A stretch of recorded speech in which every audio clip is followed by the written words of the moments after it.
গাজার পর এবার পশ্চিম তীরে উচ্ছেদ অভিযান জোরদার করেছে বর্বর ইসরায়েল। স্থানীয় সংবাদ মাধ্যমের প্রতিবেদন অনুযায়ী নাবালুসের পূর্বাঞ্চলীয় রুজেইব গ্রামে অভিযান চালিয়ে ফিলিস্তিনি পরিবারদের বাড়িঘর থেকে উচ্ছেদ করা হচ্ছে।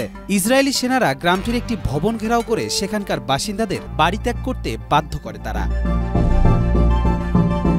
এদিকে ফিলিস্তিনের সরকারি বার্তা সংস্থা ওয়াফা জানিয়েছে, রামাল্লা শহরের কাছে নিলিন শহরে ইসরায়েলি বাহিনী তাজা গুলি ও টিয়ার গ্যাস নিক্ষেপ করেছে, যেখানে তারা 18 ও 14 বছর বয়সী দুই ভাইকে গ্রেপ্তার করেছে।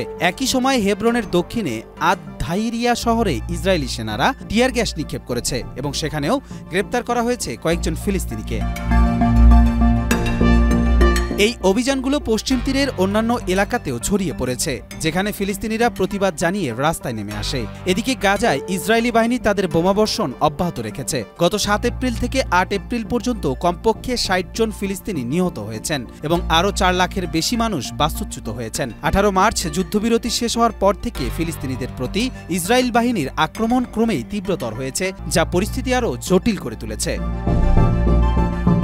এ ধরনের অভিযান ফিলিস্তিনিদের মধ্যে নতুন আতঙ্ক সৃষ্টি করেছে এবং আন্তর্জাতিক সমাজে তীব্র সমালোচনা হয়েছে। তবে ইসরায়েলের পক্ষ থেকে এসব অভিযানকে তাদের নিরাপত্তার স্বার্থে প্রয়োজনীয় হিসেবে বিবেচনা করা হচ্ছে।